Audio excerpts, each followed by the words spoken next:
It's been a while, but we are back. It's Extra Bases with Bristol and Booth. It has been a while, hasn't it? It's been a couple of weeks. It hasn't been. Why is that? Oh, but you've been traveling, and I've been traveling, and yeah, just, in the sports world in general, Jason. Right now, you've been busy. Tiger Woods, and that's the Rockets. true. Yeah, it's been an interesting time. Hey, I want to jump right into congratulations. On what? Congratulations! You don't know why I'm congratulating you? Come on. Have to do with something you might sit on? Barstool Sports. A bar stool? Yeah, that was kind of funny. So let me set it up for people. Tim Anderson of the White Sox is off to a relatively strong start. Okay, he's doing really well. It's going okay. And somebody found your old scouting report on Tim Anderson, the amateur. Yeah. And giving you some props, man. It was interesting. It was, we're talking about this. There's a guy in Seattle who's a big supporter of ours, Jason Churchill. Does baseball things, his podcast up there, and he was watching what Tim Anderson was doing, so he puts a tweet out and says, "Hey Jeremy, anybody outside of Chicago like Tim Anderson back in 2013?"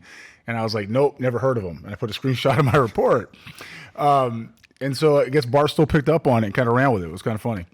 And we had shown or mentioned that report in the first season of Extra Bases. We did. And to go along with that, I have to apologize to our audience because I've neglected to do something in the past 20-something episodes that was really something I enjoyed. Yeah. And I'll make it up to people later, and I'll explain what it is later. All right. But again, here's the post from Barstool Sports talking about your report. And Barstool Sports, the writer, saying, "I love when these old scouting reports pop up on players. A few weeks back, a White Sox scouts report on Bryce Harper leaked, and it was a complete dud." I didn't see that. Did you see it? I didn't either. This one, well, it basically says Timmy Anderson is going to be a perennial all-star with 55-plus grades across the board. Of course, 55 on the 2080 scouting scale. And 55 is what? Perennial all-star, right? 55 is just above average, which can put you as a shortstop, which is what he is, an all-star. And the scouting report even attempts to predict his intangible tools like base running and determination. Yeah. I don't know this scout, it's written here, but he nailed it. It took a few years, but Tim Anderson was hardly a finished product when he was drafted. Well, nobody's a finished product when they're drafted. He was a high-ceiling, low-floor pick. Yeah. I mean, I didn't write that. That's his words. Yes.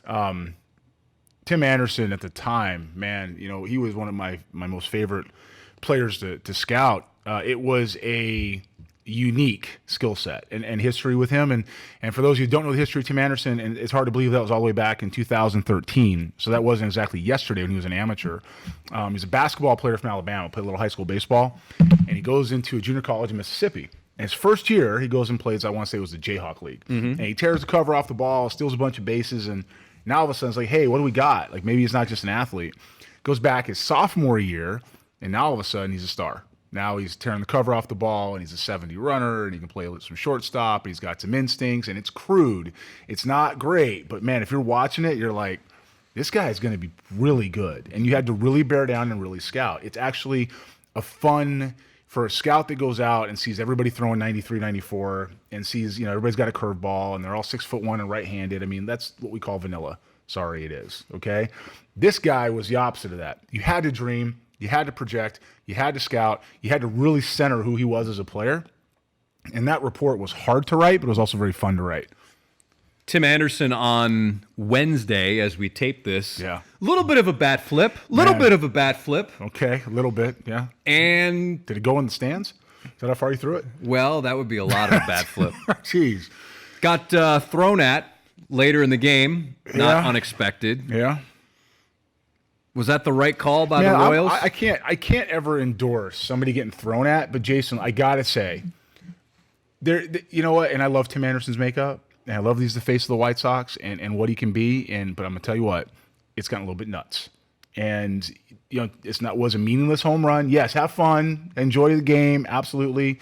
There isn't a hitter alive that's never hit one that knows it's gone, doesn't take at least a couple of steps. That's one thing. But he got drilled. I mean, that's, the game's going to police itself. And you got guys on the mound who, hey man, you got to show some respect. Yeah, you got one, but that's one swing.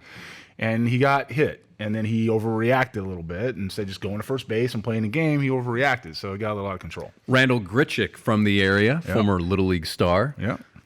Now with the Blue Jays. Do you know who he was drafted ahead of, the Randall Grichuk story? Yes, he was drafted ahead of Mike Trout. 1 pick. Same team. Randall Grichuk tweeting, guys are getting a little excessive on pimping home runs, on meaningless home runs too. Act like you've done it before one time. Yeah, I can't argue that. I can't either. I can't argue it. I mean, if you're, back in college, there was an expression when I was at Cypress. We had a coach, God rest him, Ron Hoxinger. And he Cypress, said, California. Cypress College Chargers. Thank you very much. He said, act like you've been there. You hit a home run, so what? It's over. It's one swing. Can't get it back. You strike out, it happens. Move on. And I think there's some of that, and I'm all for the let the kids play. Like, I'm all for it. But game-winning home run? Sure. That bat ended up in, I don't know, I think it might have been the dugout. It was tossed. It's all right. Look, you got drilled, then you got run from the game, and it's a moment, and the game pleases itself. You move on. But ultimately, he hurt himself and his team by getting tossed. He did. And if you're going to hit one to the 19th row, and you're going to stand there and throw the bat, and they hit you in the hip, be glad they didn't hit you in the shoulder. And let's go to first base. 2-5 seems so long ago for the Houston Astros, doesn't it? Fast week and a half. 2-5. Josh Reddick tweeted out, chill. It's only been 7 games or a week. And guess what? He was right. Yeah, he was. I mean, they got off to a rough start in Tampa Bay with a very healthy Tampa Bay team. And you said to me before the season, you said, don't measure this team against the West. Measure them against the best. Yeah, and we had to measure them against the Rays. They did not look good in that first series. The Yankees are not the Yankees right now. They're hurt. And, going back to Tampa Bay, I believe in the first podcast, I predicted Tampa Bay to win the East. You did not. Oh, you did. That's right. I did. And I said, because they were a 90-win team last year, and they're better now. Yeah. They're just better now. And the Yankees and the Red Sox and the Rays and that group is the class of the league. However, the Rays are the only one living up to that right now because the Yankees are hurt and they're down and the morale isn't great and they're striking out a lot and they're really easy to pitch to and they're almost too homer prone, too power oriented for what they're doing. So what ends up happening is the club like the Yankees comes here and plays a team like the Astros, which is still finding itself, and they get turned on their ear, right? And so all of a sudden it's a tailspin for them. So the Yankees, what are they, like 250 right now? I mean, it's not good. And the Red Sox from the beginning, the defending world champions, Red Sox, that's worse. Like they're terrible right now. They can't buy an out. They can't get anybody out. It's unbelievable what's happened to Chris Sale right on the backs of that $130 million contract. Chris Sale couldn't get a 5-year-old out. It's unbelievable right now. And what you're saying, I think, is even more reason why we should give A.J. Hinch, the Astros, a lot of credit for what they did last year because the Cubs have talked about it. Previous World Series winners have talked about it. And it is that, whatever you want to call it, after winning the World Series, that funk, that high, that I don't know what you want to call it, but the Astros really did not have that. Yes, they had a poor stretch from time to time. Sure. But listen, they won more games. They were a better team. They won more games than the year they won the World Series. So to me, I think that maybe we're not giving enough credit to A.J. Hinch and his staff, that they were able to, and the players, they were able to actually be better than the year previous in which they won it all. Maybe this is a what have you done for me lately game. That's what sports are. It's pro sports, right? Pro sports are what? How long have you been covering pro sports? More than 20 years. All right, so over 2 decades covering pro sports. Nobody remembers the second place team. You have to win. You have to win. And in this situation, we are here, and the Astros won in 2017 and were very good last year, better in the regular season, in fact. And some of the decisions they made in the postseason caught up to them. That's what happened. It wasn't they weren't the better team. They gave a game away in Boston. Yep. Right? We were there. Yep. Still a great trip, by the way. It was unbelievable. They give a game away in Boston. They come home and have a chance to fight back, and a bad decision based on the numbers. And I think that ball Steve Pearce hit just landed, like right now. Okay? So it's, that's what happened to their season, right? And then it was downhill from there. But the Red Sox as a whole, are quickly digging them. Pardon, they're 6-12. They're 6-12, but they're quickly putting themselves in a position that it's going to be tough to get out of. And the games. Listen, we always in September we always think, oh my gosh, they're 2 games out of the loss column, and yes, and that's the important time of year. It's not those games. Yes, those games in September count, but oftentimes it is the games that you've squandered in April always and May. Those are the games that end up biting you. Yeah, nothing in this game, whether it's an actual individual game, nothing in baseball comes down to one pitch or one swing or one play. There's always other factors that contribute to that moment being the pivotal one. And in the season, yeah, it's April and it's May, and people used to say win the day, then win the week, then win the month. And you do that enough times, and all of a sudden now you got a 20-game differential in the standings. Yeah.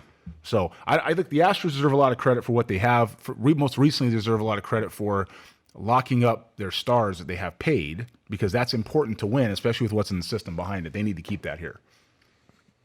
For some perspective, the Red Sox are 6-12 through their first 18 games. Last year, the defending champion Astros at the time, they were 11-7 through their first 18 games. 11-7 is not great, but at the end of April, they were 20-10, and that's a whole heck of a lot better than 6-12. And you know what? I mean, it is what it is right now. And especially in the East, yeah, where you've got 2 of the best 3 teams in baseball potentially.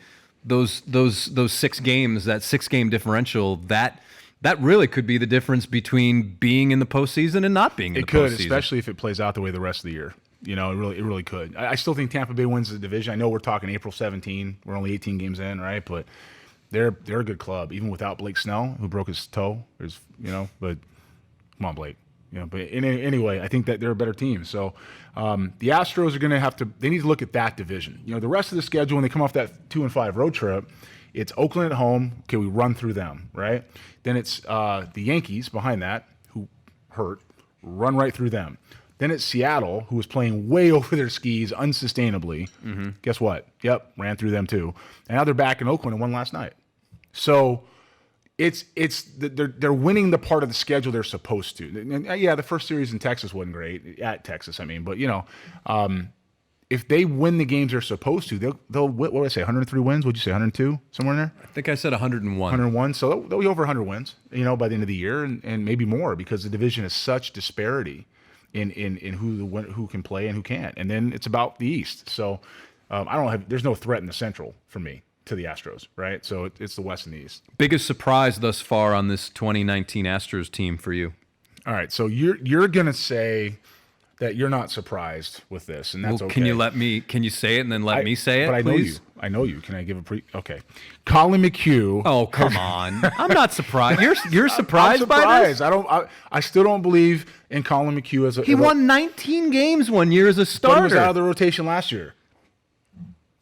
19 games? I want to be look, Colin McHugh for me is doing far better with that breaking ball. That slider has turned into a weapon, and it's a surprise. Didn't know he had it in him. So for me, my biggest surprise isn't that the club is what, 12-5. Mm-hmm. It's not that they're 12-5. It's not that they won the last 10. It's that Colin McHugh is developing right now for this stage of the season into a legitimate number 3. He's a legit number 3, and that is a weapon. Now, and that's worth a lot of money on the open market. It sure is. And the stuff behind him now in the bullpen, I still think they're all bullpen pieces. And I think that for what the Astros have on the club, they put the best guys in the rotation that was left. They're still missing a certain left-hander who's training in California, who might or might not be available and won't cost them a draft pick to sign. But that's none of our business. That's between them. Jake Marisnick, for me, when you consider what an awful year he had last year, one of the nicest guys in the game. Yeah. Batting .333. He's got an OPS of .919. And I'm looking right now at the strikeouts, which has always been a big issue for him. Yeah. He has 8 and 27 at bats, which isn't great. Yeah. But his defense will always help him find a spot on this team. His defense, his energy, that's what AJ always talks about. And to me, that is certainly one of the bigger surprises. And I think Robinson Chirinos the way he's played, and I think that's a pleasant surprise as well. On the flip side of that, I think right now Tyler White should be happy that the Astros have won 10 in a row, because if they had continued to struggle, we might be seeing Yordan Alvarez pretty soon. Yeah. He's got 7 home runs in AAA, Yeah. and Tyler White right now is hitting a soft 240. Tyler White is not the guy. We talked about it before. And look, in analytic terms, it's called regression to the mean, right? Tyler White is not the guy that's going to carry the club. Another great guy, by the way. Sure, and great guys and good clubhouse chemistry is important. But if you're looking for Tyler White to carry your club in that role, then you're not going to win. He's a piece. He's a matter of him just getting hot? Nah, he's a piece. He's a part. I don't care what he does. I know he's a piece. But... Yeah. I mean, I don't know where the at-bats are for him to get hot. I think this team right now is built pretty well, and I'm probably using my DH as a rest day somewhere. I'm putting somebody else out there, and Tony Kemp's going to have some at-bats. He's earned those, right? Marisnik, the way he's playing, is going to earn those, and Tyler White hasn't. So, is him hitting 240 a little bit of a surprise? Yeah. I mean, but I don't think he's not a carrying guy. He's going to have to be, a right-handed DH. What do we say about all these aces, if you will, in baseball struggling thus far this early in the season? Your Scherzers, your Klubers, Kershaw's been hurt. Is this the start of a changing of the guard? Or is there something, it's just a fluke thing right now? Well, all those guys are a little bit different in how they do it. Scherzer and Sale, for example. Chris Sale, another one. Have deliveries that are not conventional, right? Sale's crossfire, has some head violence, relies on deception and velocity, can reach back and find 95 traditionally, right? Scherzer has that big head violence, right? Spins out of the way, and you really get caught up in watching the motion, and then all of a sudden it's 98. Well, unfortunately, that deception and that velocity needs to go together. And if they lose one or the other, it becomes something where they can get hit pretty hard. And for Sale, it's velocity, and for Scherzer, I think it's deception. I think for Scherzer, it's so complex in his delivery and what it does that anything out of rhythm for there, he's going to show the ball a little earlier, and it's going to get hit. He's still Max Scherzer. Yeah, I mean, Scherzer to a lesser extent. What I really meant to say was Sale. Well, either way. But Scherzer thus far this year's, I think the ERA is in 3.3 or something like that. He's 1-2. The walk to strikeout ratio is still pretty good. 35 Ks and 5 walks in 27 innings. So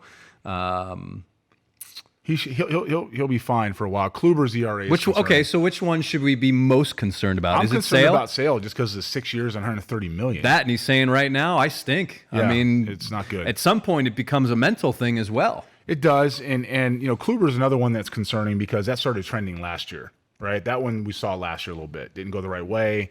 Was non-existent in the playoffs really, to a point. So, with both those guys, front of the rotation starters eat up innings, and front of the rotation starters, the way they train today, we train different than they do in Japan, where they throw, 370 days out of 365, right? Here we have different times off, and we ramp up and velocity training, and not everybody's body's the same. So it's very interesting to watch some of these guys kind of not have their stuff early.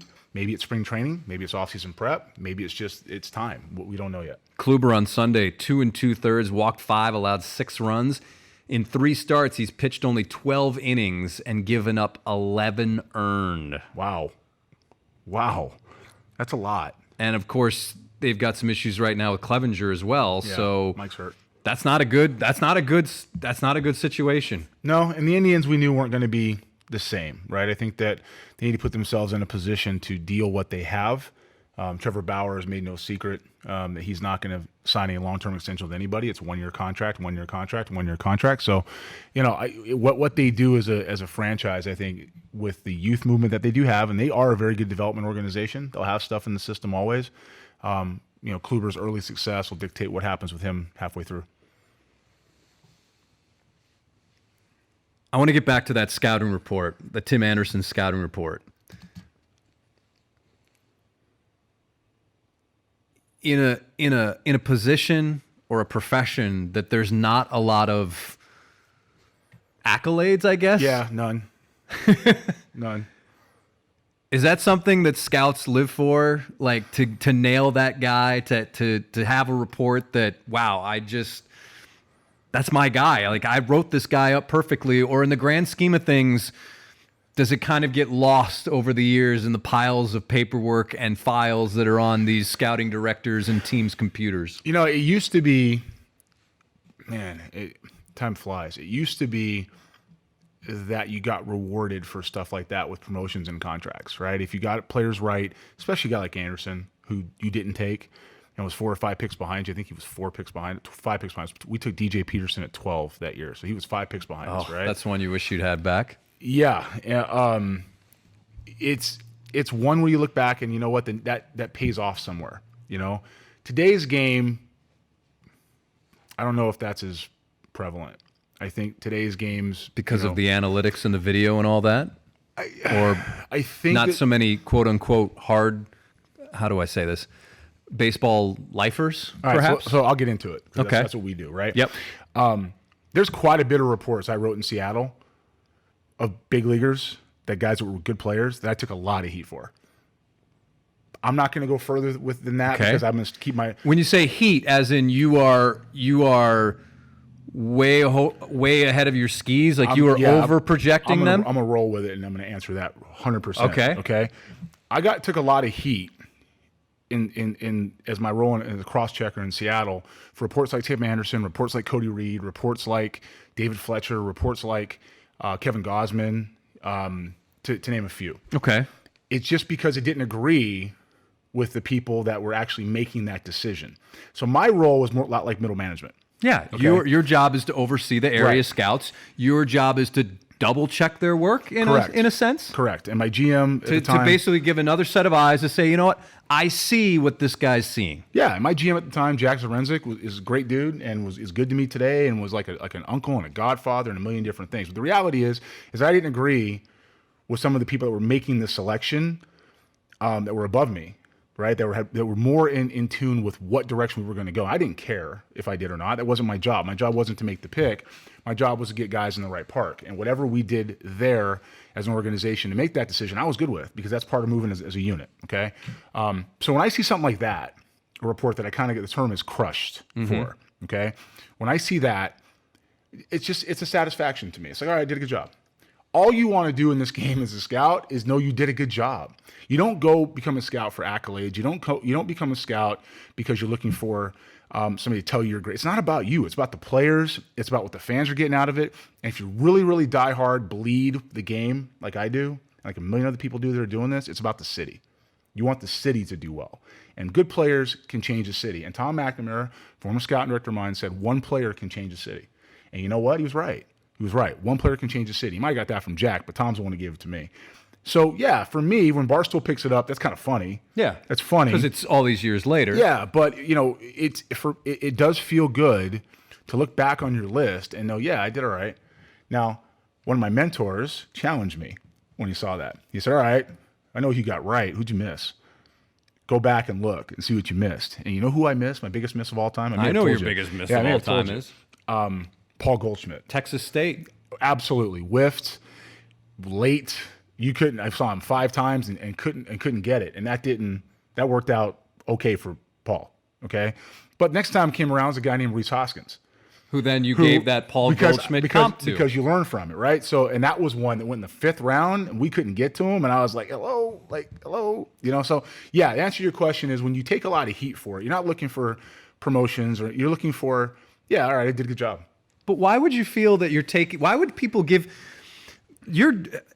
Before this shift in philosophy in some ways, in terms of numbers, why wouldn't you want somebody on your staff who believes in their picks so much so that they will scream it from the highest mountaintops? I mean, we hear about all these great stories of Derek Jeter getting scouted, and the area scout there goes, well, he might go to Michigan. He says, no, the only place he's going is the Hall of Fame. Right, or the scout who missed on, his team passes on Albert Pujols.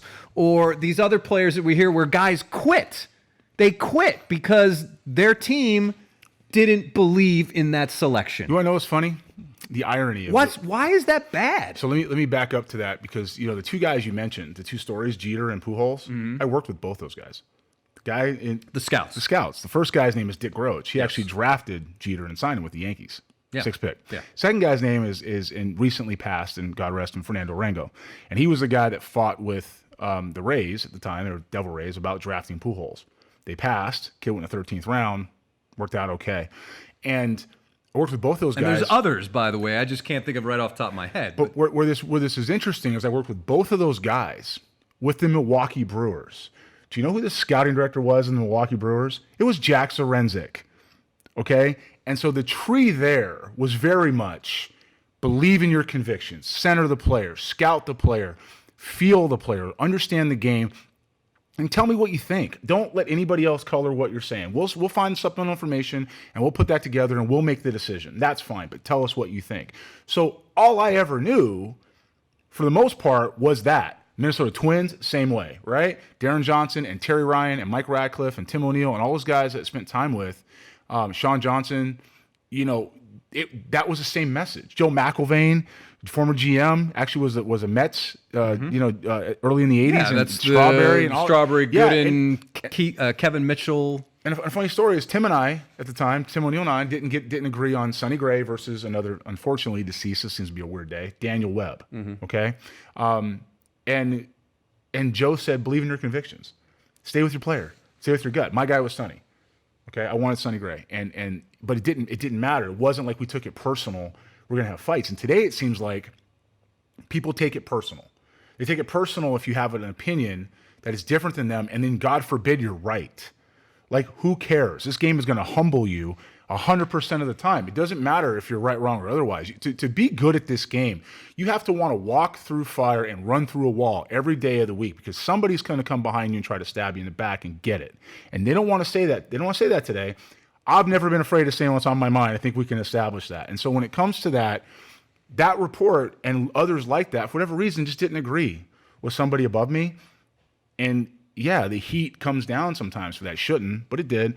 And so to see it come out later and know I got one right feels pretty good. I'm really surprised by that you would get heat over a glowing report on a player. I just, I don't know. Sometimes if people don't see the same thing, they take it as you're going against. But they have to, and I'm not saying this happened in this case, but they have to disparage you or the report or what you see. I think it's more of this maybe guy. Disparage is not the right word. Yeah, I think it's more of this, this guy, whoever this person is that's writing the report, not me, because I'm the only person that's ever been through this, but this person who's writing the report isn't going along with us because he sees something we don't. Well, that's not scouting. That's community. Scouting is, I went to the ballpark. This is what I saw. This is why I saw it. Here's the quantifiable reasons why I saw it. Go make your opinion. That's scouting, okay? And if you happen to get one right, you get one right. You're going to get more wrong in this game than you're ever going to get right.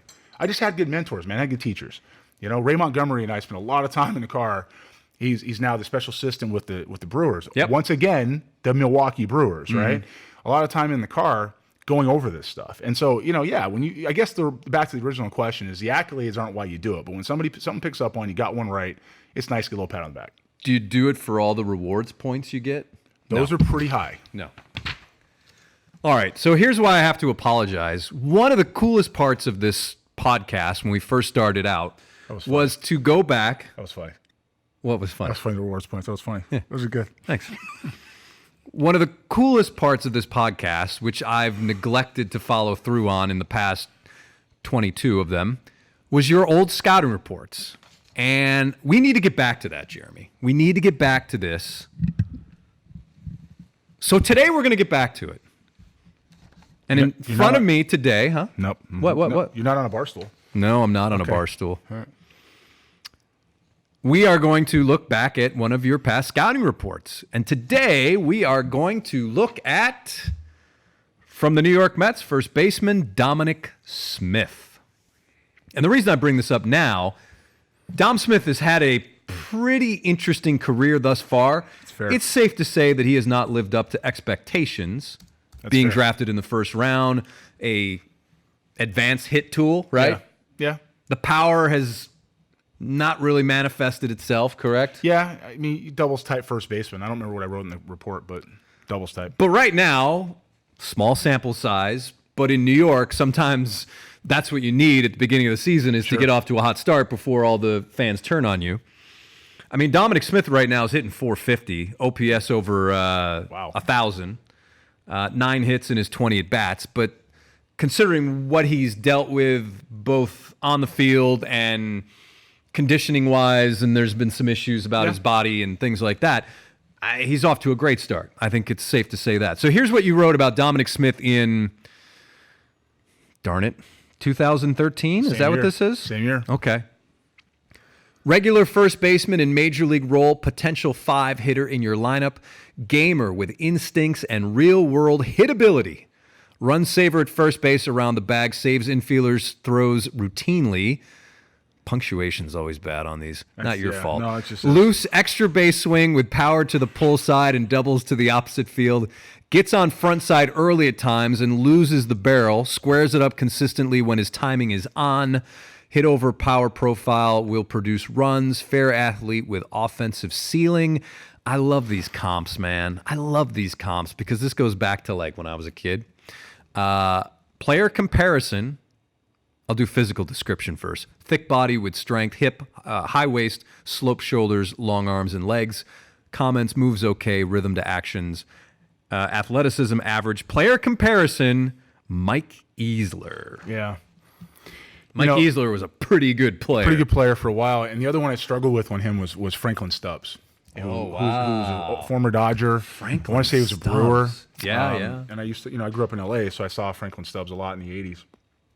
And, I thought this guy's going to be a doubles. But Easler was more appropriate to what Dom Smith can be. Stubbs was more of a feast or famine ambush type guy, which means he was waiting out one spot, one pitch. And Dom Smith was a pure hitter. So, but he is going to help you defensively. He's going to help you around the bag. He's going to make your infielders better. He's going to hit. He's going to drive in runs in a more throwback type of way. It's not all or nothing. It's pure hit. And the Mets right now with Peter Alonso are playing him a little bit more, who's got right-handed power and strength, and it is what it is there. But Dom Smith is a guy that has some value, and if he can play the outfield, then he really turns into like a Mike Greenwell type of guy. Can he play the outfield? I don't know, but if he's gonna be a pure bat at some point, that's gonna have some need for your lineup that's going to fill, right? There's going to be with a pure hitter that needs to have enough at bat to stay in rhythm and stay fresh. How about those Mets, huh? Yeah, doing pretty well. How about those Mets?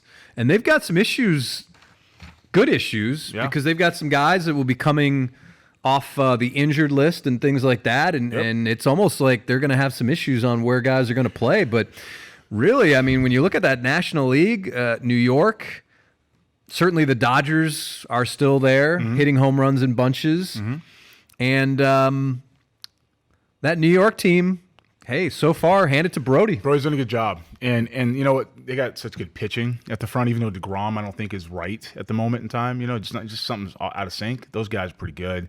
They have a chance to hang with the Phillies and the Braves and make that a 3-team division. The Marlins are obviously not going to compete anytime soon. And the Pirates, although in the Central. Who's the other team I'm missing in the East? Nationals. Nationals. I mean, they're always going to be okay. But, it's the Mets have done a good job to compete. They're still missing a piece. I think it's pitching. The Jason Vargas is probably not the answer at this point, and probably needs to get a different Thanks for haircut. good internet fodder, though. Yeah, sure does. But those guys are not. He's probably a piece they're missing, and Dallas Keuchel's sitting out there too. It's going to be interesting to see what they do because Brody's aggressive, but he's also got some constraints, I think, with where they are now, and we'll see what happens going forward. But they're pretty good. Alonso's one of the biggest surprises, has to be right now in the game. Peter, Yeah. how he's adjusted to the first start. 328, Yeah. 1160 OPS, 6 homers. Cano's hitting 200. That surprises me. Robbie at 200 surprises me, and I don't know what the at-bats are like because I haven't been glued into it. Sure. But Robbie's such a professional hitter. I got to figure he's going to get better than that. Well, I think things on the horizon we'll be talking about. Kyle Tucker, Yep. not today, but Kyle Tucker, Okay. off to a slow start. Just where I act surprised. Um, Did I just say that? Okay. We'll bring out other scouting reports. Forrest Whitley? You got that one? No. Oh. We'll talk about Forrest Whitley because right now we're at 25, 26 minutes in. So, actually, we're at 34 minutes in. That's because we're rolling. We are rolling. Because we're doing it. So those are some of the things that we're going to promise people. Can I talk about that 2013 draft for 1 second? Yeah. Do you know who was in that draft? I got to pull it up again. I don't. So obviously Dom Smith. Yeah. Obviously I Tim forget Anderson. now. I think, didn't we talk about this draft? No. Didn't we talk about this draft I once don't before? think so. Hunter Renfroe was in that draft. DJ Peterson we took. I want to say J.P. Crawford was in that draft at 16. 2013. That was the first 15 or 16 picks. There were some pretty good players. Reese McGuire was in that draft. I want to say Austin Meadows was in that draft. Austin Meadows. Was in that draft. Austin Meadows. Clint Frazier was in that draft. Of course, everyone knows who went number 1. Yeah, it was Mark Appel. Went 1-1 that year. Naquin wasn't that year. He was 12. So it was Appel, Chris Bryant, Jonathan Gray, Cole Stewart from Houston. Yep. Clint Frazier, Moran, Trey Ball. Trey Ball, Boston Red Sox, right? What, 7? Hunter Dozier, Austin Meadows, Bickford. Phil Bickford, yeah. Who I don't think signed, right? He didn't did. sign? He went to junior college and signed the next year in the first round with the Giants. Dominic Smith, DJ Peterson, Hunter Renfroe, Reese McGuire, Braden Shipley. Yep. Shipley, hard thrower out of Nevada. Correct. J.P. Crawford, Tim Anderson, Yep. Chris Anderson, Marco Gonzalez, Jonathan Crawford. Jonathan Crawford from Florida. Yes, pitcher. I saw him. I got that report somewhere. The catcher, what's his name? Nick from the Rays there. Shufo. Hunter Harvey. Yep. Ooh, Hunter Harvey. I was out. Poor guy. I was out You were out the whole time. You knew? Out. Yeah, and it was a struggle because we had guys that really liked him. I was like, I ain't doing it. Delivery? Delivery, effort, background, nothing to do with his dad, Brian, but just kind of the history build up. I was like, this guy's going to go to college, and he didn't. Alex Gonzalez, Oral Roberts. I don't remember him. I loved him. Billy McKinney, Loved him. Christian Arroyo, Loved him in pro ball. Didn't see him that year. Eric, the third baseman from Notre Dame. Gigallo. Yes. Yeah, loved him too. Who else is in there? Oh, yeah, some guy at 32, Aaron Judge. So we had a national cross checker at the time. No, West Coast supervisor at the time who was really in on Judge and tried to get us to take him too, and nothing doing.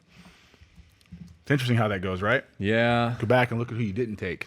And then sometimes there's the situations where you love a guy and you don't get a chance to take him. A lot of he big leaguers on that list, though, right? Yeah. A lot of guys in the big leagues.